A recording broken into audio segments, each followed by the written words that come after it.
Hey everybody, welcome to another episode of Logically Thinking. I know it's been a couple of weeks since I've done an episode.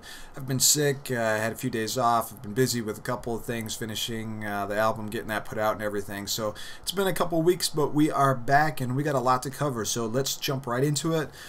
Coming up first is a little review I did of the Razer Naga, probably about a month ago actually. So why don't we check out that review and we'll get into the rest of the stuff as it comes. Here we go. So this is a look at the Razer Naga. This is a PC gaming mouse pretty much made for MMOs, massively multiplayer online games. Now, I really wish I would have picked this up a long time ago, especially with my short tenure with Star Wars The Old Republic. The fact that you can launch your attacks so quickly and easily with all the buttons on the side makes it a really handy tool to have when you're playing massively multiplayer online games. Now, to take a quick look at the mouse itself, this is the Naga right here. This is the 2012 edition, mind you. They've had some other editions out in the past, and so far this seems to be the best rated one as I can see. But as you can tell, there are these lighted buttons on the side here.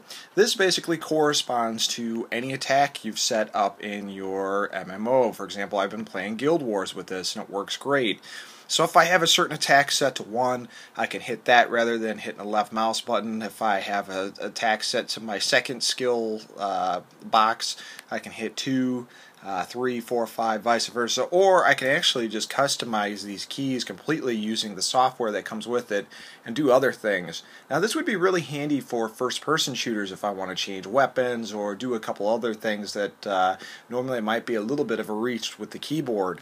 Now this is my gaming keyboard right here. It's a SteelSeries keyboard. It actually has this pad on the side if you want to, do the WSAD, all that good stuff. I find it a little awkward at times, and I still find it a little awkward even using the keys, the number keys on the actual keyboard itself, or what you'd find on a normal keyboard. So with this mouse, it's just really easy to launch the attacks. And of course, on the mouse itself, let's just turn this over here. It's got a really cool green neon light, which is awesome. It's got the scroll wheel, it's got a left click, it's got a right click, and then it's got these two buttons right here. I actually haven't used them very much because, quite honestly, you kind of forget about them. But, extra buttons are nice. What I really like about this mouse, too, is the fact that it has this on the side. And these basically let you customize the width of the mouse. So if you're like a really thick mouse and you have big hands and need a lot of room, there are different sizes you can use. Or if you have small hands, you can go for kind of a classic feel or medium. I'm actually using the medium. But if we look at the box here, you will actually see on the bottom, that is one of the different side plates, as well as on the top there is a different side plate.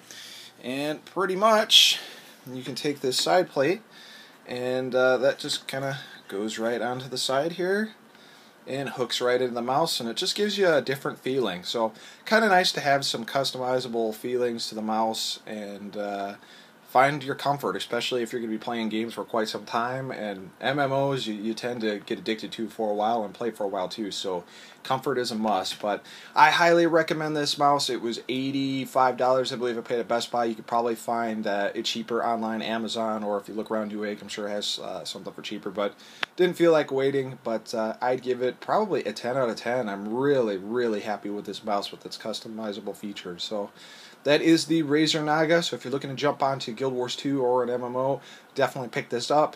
Other people have recommended the Logitech gaming mouses as well. They say those are really comfortable as well. But I decided to go with this, and I'm quite happy with it. So there you go, guys. I hope you enjoyed that little look at the Razer Naga.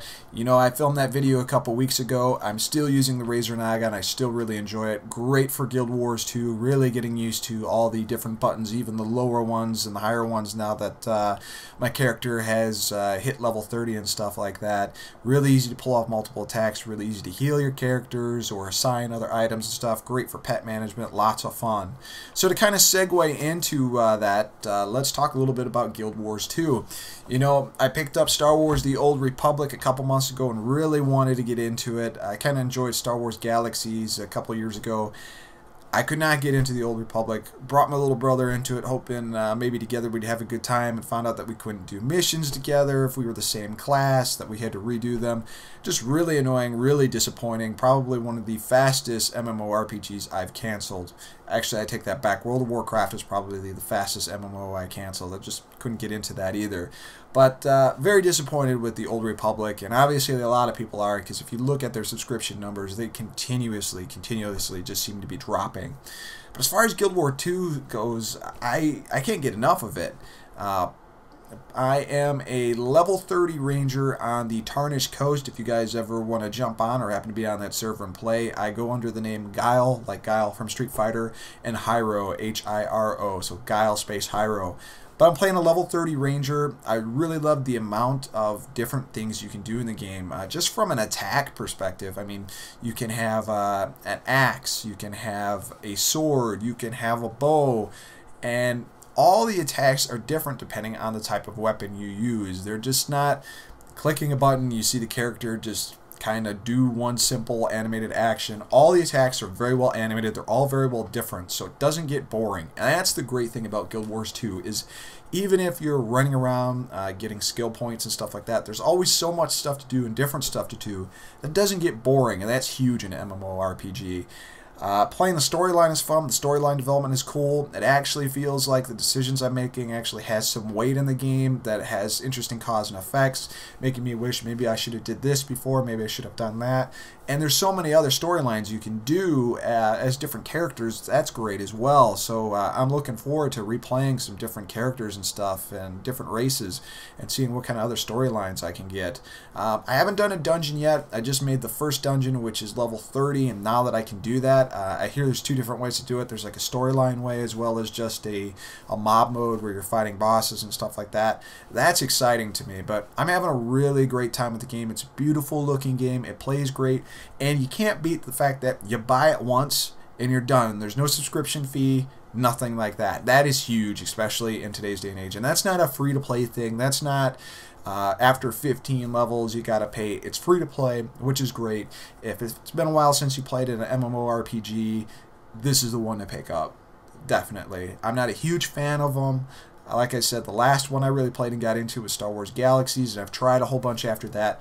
This is the one to check out. So I highly recommend Guild Wars 2. I'm not going to give it a star rating yet just because I'm not quite finished there. So let's see what happens after I get to the higher levels. So overall, I enjoy it. So now that we're done with that, why don't we take a quick look at the recently released Street Fighter, the 25th Anniversary Collector Set. Hope you guys enjoy it.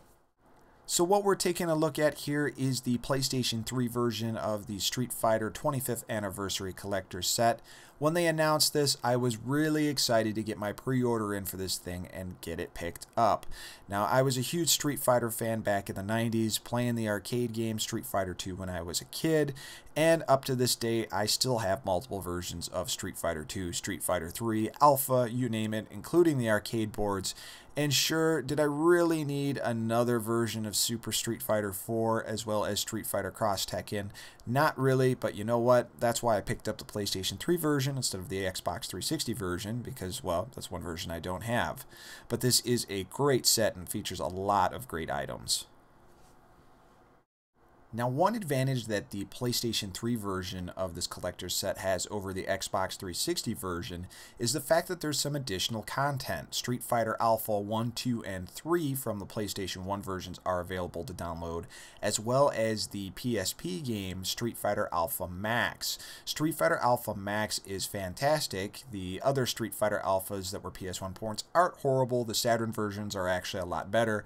But it's a cool fact that this is included as an extra for the PlayStation 3 version, because if you have a Vita, like I do, you're able to take that content and transfer it over to the Vita. So all three Street Fighter Alpha games, including the PSP version of Street Fighter Alpha 3 Max, work on the Vita and look fantastic. So that's a nice little bonus there. Now, included with Street Fighter Cross Tekken and Super Street Fighter 4 Arcade Edition is some downloads for Street Fighter 3 Third Strike Online Edition and Super Street Fighter 2 Turbo HD Remix. Wow, that was kind of a mouthful. Now, it's really unfortunate that Capcom didn't take the extra steps to actually get a disc-based version of these two games, especially considering Super Street Fighter 2 Turbo HD Remix actually was put on a disc recently in some kind of Capcom arcade collection for the Xbox 360. Not quite sure if that was out for the PlayStation 3, but that's a little unfortunate. It would have been nice to have the games.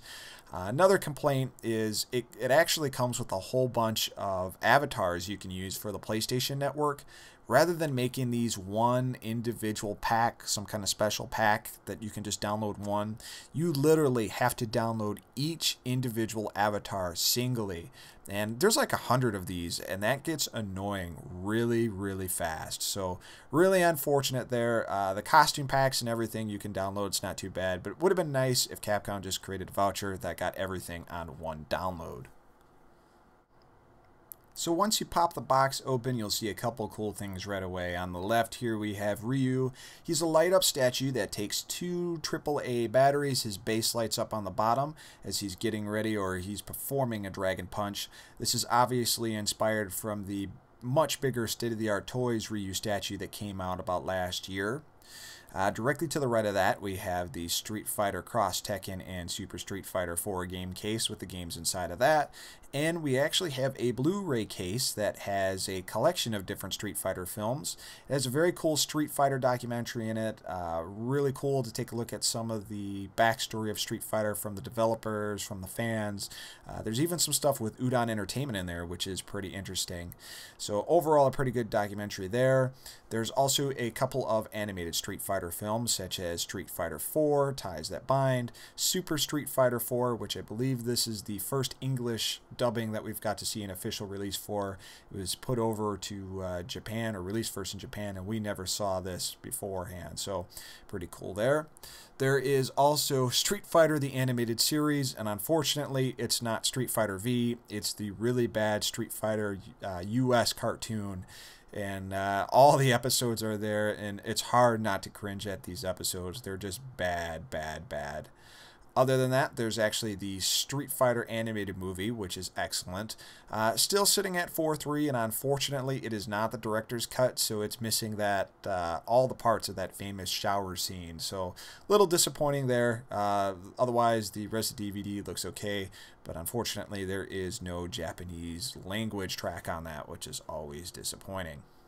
So we'll continue to take a look at what else the Street Fighter 25th Anniversary Collector Set has in it next week, along with some other things that I've picked up recently.